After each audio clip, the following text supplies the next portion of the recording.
Hello बच्चों, चलिए प्रश्न पढ़ते हैं। तो प्रश्न में दिया गया है रुधिर का थक्का जमने के लिए आवश्यक विटामिन है। तो हमारे पास विकल्प हैं vitamin E, vitamin C, vitamin K या फिर विटामिन ए।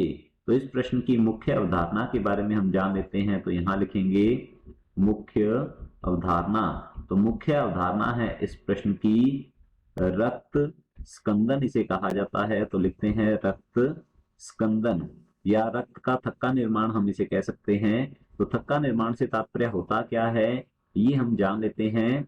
रुधिर जब, तो यहाँ लिखते हैं रुधिर या रक्त जब रक्त वाहिकाओं से, जब रक्त वाहिकाओं से बाहर आता है, से बाहर आता है, बाहर आता है। और ये आएगा कब? जब कोई अंग हमारा क्षतिग्रस्त हो जाता है, कोई ऊतक क्षतिग्रस्त होता है, तो रुधिर या रक्त जो है यह रक्त वाहिकाओं से बाहर आता है।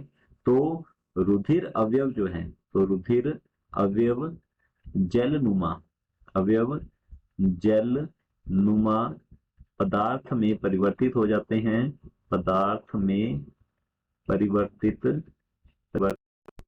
हो जाते हैं, हो जाते हैं।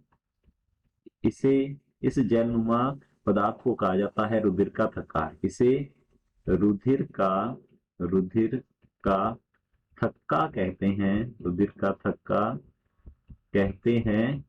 और रुधिर का थक्का बनने की जो ये क्रिया है इसे कहा जाता है रक्त स्कंदन या रुधिर स्कंदन के नाम से इसे जाना जाता है। तो अब हमसे पूछा गया है रुधिर का थक्का जमने के लिए आवश्यक विटामिन है।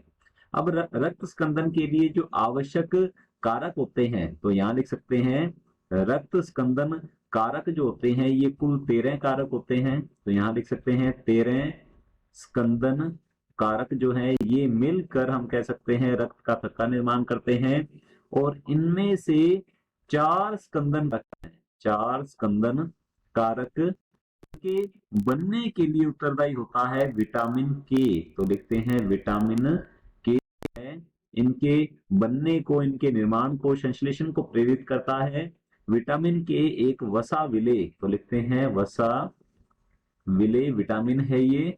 और यह विटामिन जो है यह लीवर अर्थात यकृत जो है उससे 4 विशेष प्रकार के स्कंदन कारक बनने को प्रेरित करता है, संश्लेषण को प्रेरित करता है, जो कि आगे रक्त स्कंदन में सहयोगी होते हैं।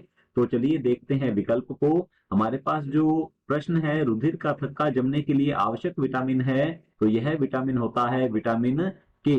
तो पहला विकल्प दिया गया हमारे पास विटामिन ई। तो विटामिन ई जो है रक्त स्कंदन में सहयोगी नहीं है, यह हमारे शरीर में प्रति ऑक्सीकारक की तरह कार्य करता है। तो हमारा ए विकल्प गलत होगा। बी विकल्प दिया गया है विटामिन सी। अब विटामिन सी भी रक्त स्कंदन के लिए उत्तरदायी नहीं है, तो हमारा बी विकल्प भी गलत होता है। सी विकल्प दिया गया है विटामिन के, तो हमारा सी विकल्प बिल्कुल सही उत्तर है, जैसा कि हमने यहाँ पर समझा है। और डी दिया गया है विटामिन ए। तो विटामिन ए जो है यह भी रक्त स्कंदन में सहयोगी नहीं है, तो हमारा डी भी गलत होता है विकल्प।